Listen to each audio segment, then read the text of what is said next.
So guys, आज का जो हमारा टॉपिक ऑफ डिस्कशन रहेगा वो रहेगा साइंस। साइंस की क्या रिलेवेंसी है हमारे कॉम्पिटिटिव एग्जाम्स में। फॉर एग्जांपल हम आईएएस का एग्ज़ाम ले सकते हैं यूपीएससी का, उसमें भी 12 से 15 क्वेश्चन लगभग साइंस से आते हैं। आप किसी स्टेट पीसीएस का एग्ज़ाम ले सकते हैं, स्टेट पब्लिक सर्विस कमीशन, जैसे आप बिहार पब्लिक सर्विस कमीशन की बात करें तो वहाँ भी लगभग 30 क्वेश्चन साइंस से आते हैं। यूपी पब्लिक सर्विस कमीशन की बात करेंगे, वहाँ भी जो वेटेज रहता है that is near about 20-25, similar सा रहता है लगभग लगभग। एमपी पीसीएस की बात करें वहाँ भी साइंस आती है। राजस्थान की बात करें वहाँ भी साइंस आएगी। सो लगभग हर एग्जाम में राजस्थान में आ रहे हैं लगभग 15 क्वेश्चन साइंस से।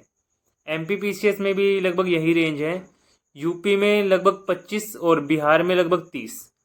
और इसके अलावा जो सेंटर लेवल के एग्ज़ाम हैं जैसे कि सीडीएस है, सीएपीएफ है, सीएपीएफ में last to last year 30 question पूछे गए हैं। मैं दिखा भी सकता हूँ। ये सीएपीएफ 2021 का पेपर है मेरे पास, सीएपीएफ 2021। इसमें लगभग 30 क्वेश्चन साइंस से आए थे। और वो भी ये जो क्वेश्चंस आ रहे हैं इन क्वेश्चंस में से मैक्सिमम क्वेश्चन 9th-10th की एनसीईआरटी से आते हैं और कोई भी हमें से एनसीईआरटी पर फोकस नहीं कर रहा है। मैं आपको एग्जांपल दिखाता हूँ।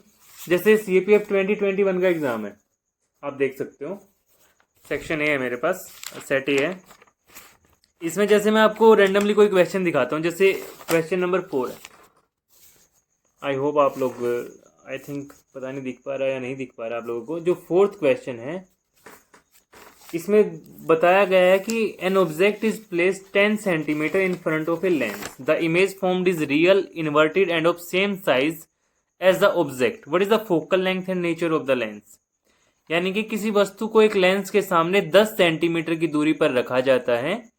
बनने वाला प्रतिबिंब वास्तविक, उल्टा और उस वस्तु के बराबर आकार का है। लेंस की फोकस दूरी और प्रकृति क्या है। तो ये क्वेश्चन सीधा सीधा 10th क्लास के एनसीईआरटी से उठाया गया है, लेंस वाले चैप्टर से उठाया गया है। और इसमें सीधा फॉर्मूला यूज होगा 1/f is equal to 1/v minus U. उसमें f डायरेक्ट निकल जाएगी, इमेज डिस्टेंस दे ही रखा है और ऑब्जेक्ट डिस्टेंस भी दे रखा है। सिमिलरली अनदर क्वेश्चन की हम बात करें, which one of the following statement with regard to a short sighted person is correct. यानी कि निम्नलिखित में से कौन सा कथन निकट दृष्टि वाले व्यक्ति के बारे में सही है। Which one of the following statements with regard to a short sighted person is correct. Short sighted person यानी कि नियर साइटेडनेस, जिसको पास का दिखाई दे। पास का दिखाई दे मतलब मायोपिया। मायोपिया में हम पास का देख पाते हैं लेकिन दूर का नहीं देख पाते। हाइपरमेट्रोपिया क्या होता है, फार साइटेडनेस, मतलब उसमें हम दूर का देख पाते हैं और पास का नहीं देख पाते हैं। तो आप देख सकते हैं कि ये क्वेश्चन भी लेंस वाले चैप्टर से हो गया लगभग लगभग। Myopia, hypermetropia and the another one is presbyopia. Another question की बात करें, which one of the following organelles. मैं आप लोगों को एनसीईआरटी में दिखा देता हूँ एक बार ये क्वेश्चंस, कहीं आपको ऐसा लगे कि ऐसा ना लगे कि मैं झूठ बोल रहा हूँ। Just a minute.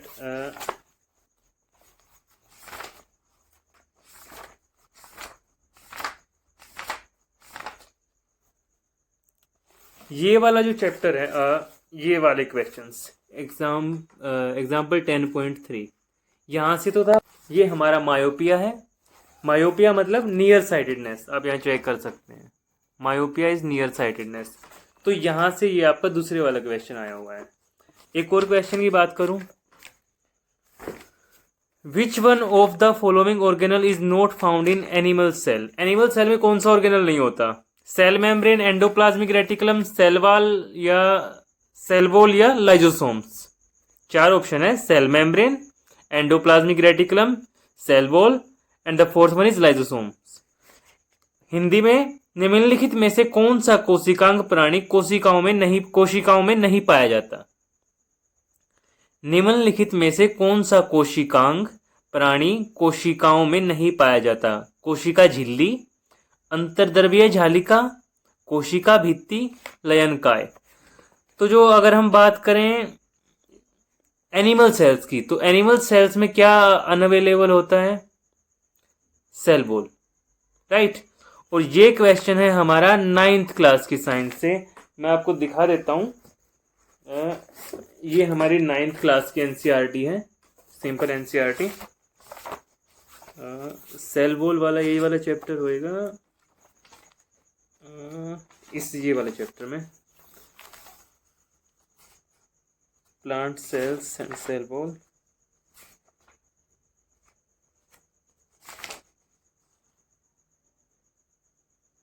ये वाला जो चैप्टर होएगा इसमें इसका क्वेश्चन मिल जाएगा। मुझे अभी पूरी तरह से ध्यान नहीं आ रहा कि पेज नंबर क्या है, लेकिन है इसी में। Mitochondria and plastids have their own.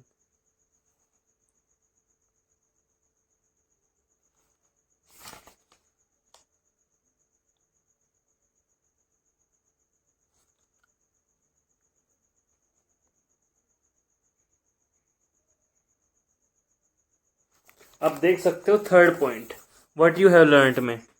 In plant cells a cell wall composed mainly of cellulose is located outside the cell membrane.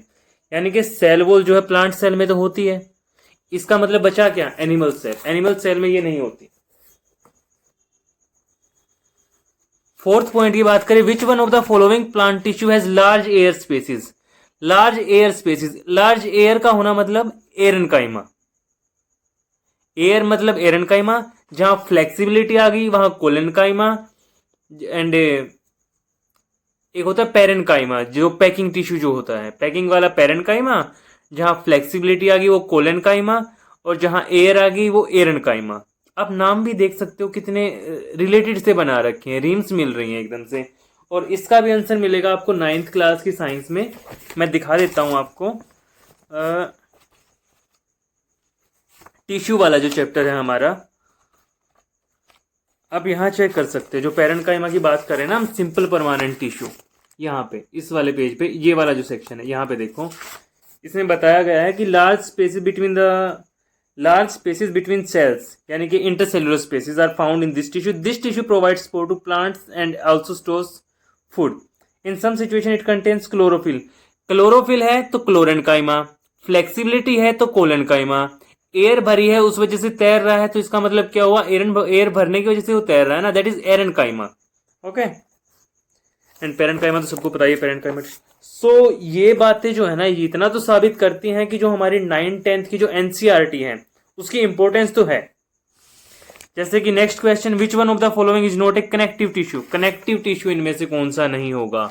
9th class NCERT tissue वाला ही चैप्टर है। इसमें एनिमल टिश्यू के बारे में जब हम बात करते हैं तो इस चीज के बारे में भी आपको डिस्कशन मिल जाएगा।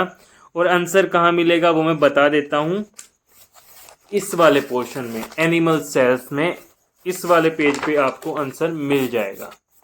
कौन से क्वेश्चन का, विच one of the following is not A connective tissue. यानी जाहिर सी बात है कनेक्टिव टिश्यू की बात कर रहे हैं तो आंसर भी कनेक्टिव टिश्यू में ही मिलेगा ना। And the another question is which one of the following organism belong to kingdom Monera। Monera यानी कि diversity in living organisms. I think 7th chapter 9th class NCERT. Monera में जाओ, ढूंढो answer, direct मिल जाएगा। And the another one is which one of the following disease does not transmit through the fine droplets coming out from mouth और nose of an infected person. इसका answer मिलेगा आपको last में जो chapter है जिसमें काउपॉक्स वगैरह discussion किया गया है बॉक्स में, जो डिजीज से रिलेटेड चैप्टर है ना। मैं चैप्टर नंबर बता देता हूं आपको, आप जाके चेक कर सकते हो। कहाँ गया ये,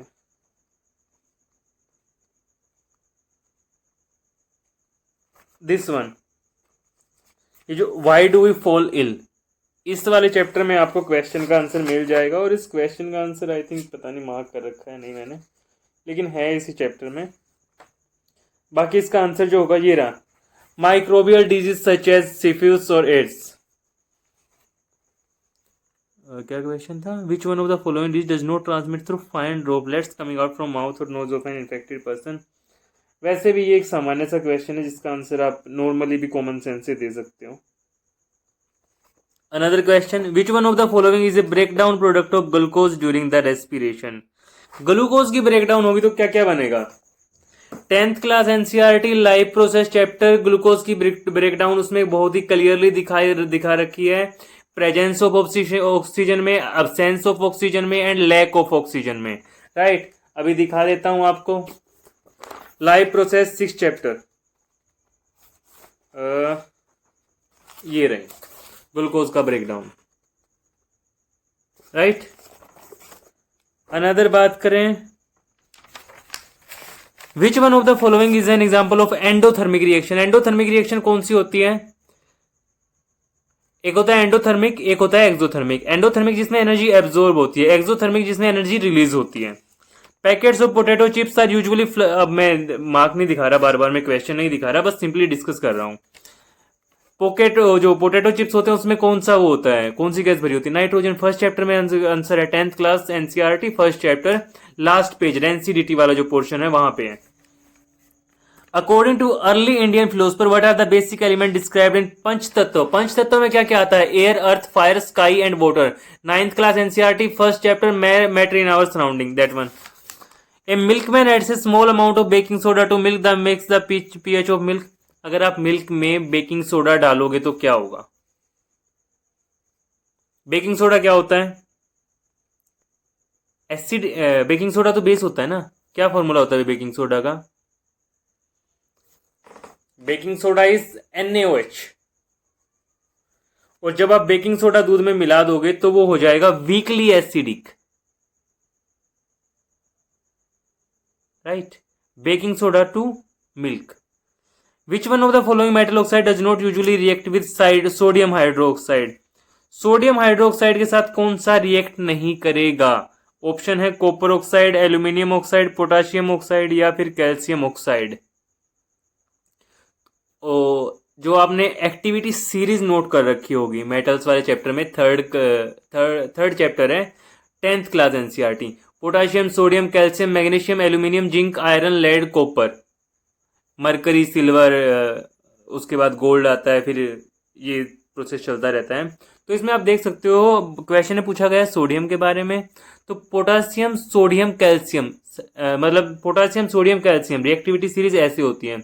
सोडियम से ऊपर पोटासियम आ गया, पोटासियम और यहाँ पे बनता है सोडियम, सोडियम से नीचे क्या? Calcium.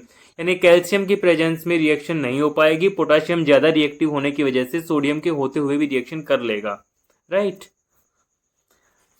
When calcium metal reacts with sulfuric acid, the reaction stops after a short while. Calcium H2SO4 के साथ डायरेक्ट रिएक्शन करा के देख लो, वैसे होती नहीं है। रिक्वायर 2 मोलिक्यूल,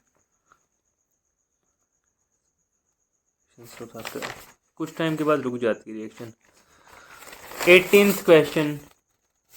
18th क्वेश्चन में बताया गया जब आप व्हाइट लाइट जो प्रिज्म पे डालते हो ना, तो व्हाइट लाइट जैसे प्रिज्म पे डलेगी तो सबसे नीचे कौन सा कलर आएगा? बेबी और सबने याद किया होता है, सबसे पहले नीचे वॉयलेट आता है, violet. The following figure show the which one among the following is not a luminous object. Luminous object, luminous object से आप क्या समझते हो? यानी कि जो चमकता इस चमक से रिलेटेड कुछ बोल सकते हो आप।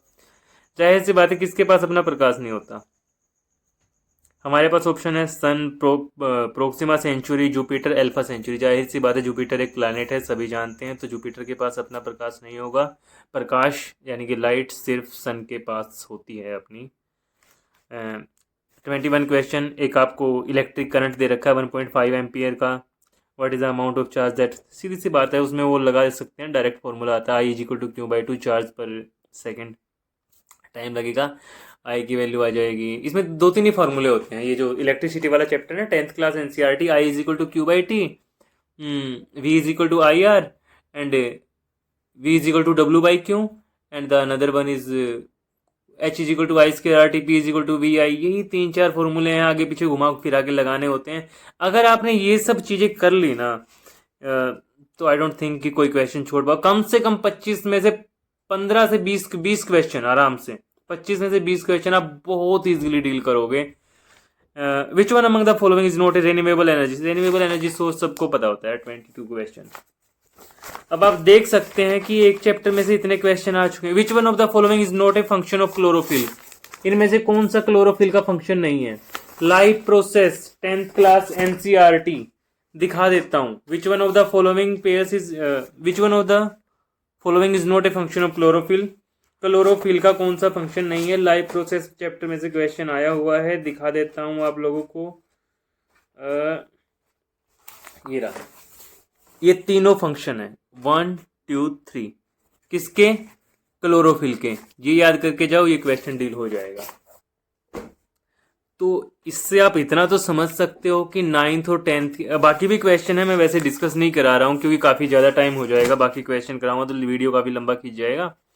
सो दैट्स वाई मैंने थोड़ा कंट्रोल रखा है। वैसे ये CAPF का पेपर है 2021, 2022 भी है मेरे पास।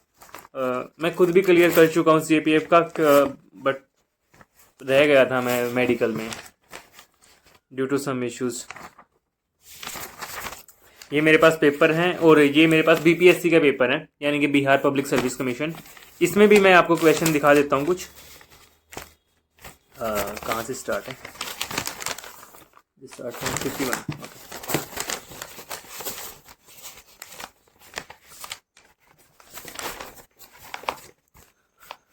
बिहार पब्लिक सर्विस कमीशन, यानी कि you are going to become an SDM और DSP in Bihar cadre, right, in Bihar area you can say, right. 51 question. ये पता नहीं यार 62nd या 63rd BPSC का या पुराना है। अभी का जो लेटेस्ट पेपर था मैंने वो भी देखा था, बट अवेलेबल हार्ड कॉपी अभी मेरे पास थी नहीं, तो दैट्स वाई मैंने इसी को दिखाना बेहतर समझा। The vitamin which is effective in blood clotting is, vitamin K blood clotting में तो वही होता है। The female sex hormone is oestrogen, सबको पता होता है। The malfunctioning of the thyroid gland is due to the deficiency of iodine. Thyroid gland में कुछ भी प्रॉब्लम हो, आयोडीन ही मिलता है यहाँ पे। The sensitive area of the human tongue to bitterness is, ये तो टिप होती है, यानी कि अगर आप जीभ के अगले वाले हिस्से पे कुछ भी रखोगे ना, वो तो ह्यूमन टंग टू बिटरनेस के लिए है वो। Sweet sugar among the following is fructose among the following is not a true fruit. तो यार देख लो, ज़्यादातर क्वेश्चन यहीं से आए। Legumes are highly nutritious because they are rich in protein. The radiation used in the treatment of muscle leg is X-ray. अब ये रेजिस्टेंस वाला क्वेश्चन है। टोटल रेजिस्टेंस यानी कि जो हिंदी में क्या बोलते हैं इसको, दो समानांतर प्रतिरोध वाले सर्किट का कुल प्रतिरोध 1.403 किलो ओम है। यदि एक प्रतिरोधक का मान 2 किलो ओम है तो दूसरे प्रतिरोधक का मान होगा।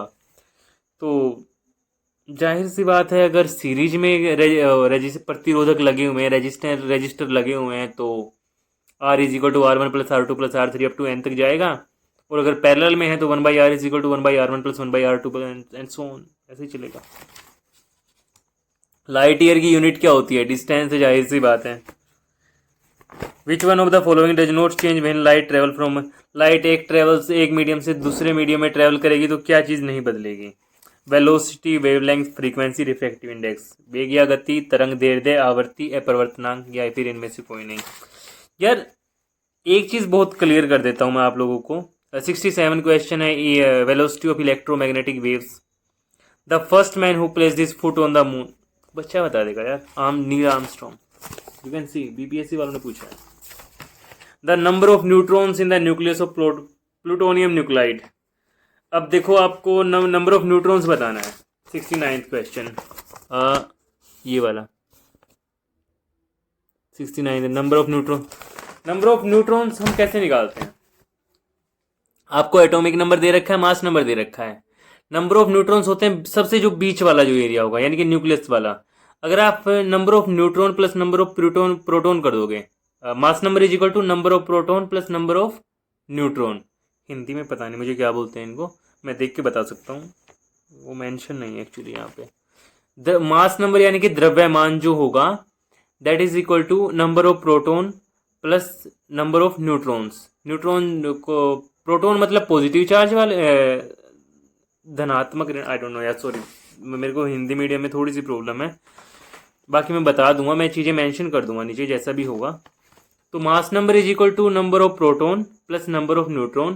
क्योंकि ये वाली शेल बनती है ना, गोल गोल घेरे बनते हैं, 4 बनेंगे गोल गोल घेरे, क्योंकि KLMN 4 सेल होती हैं। जाहिर सी बात है, पहले वाली में 2 आते हैं, बाकियों में 2n स्क्वायर वाला फॉर्मूला के जरिए हम निकाल देते हैं, 2n स्क्वायर लगेगा।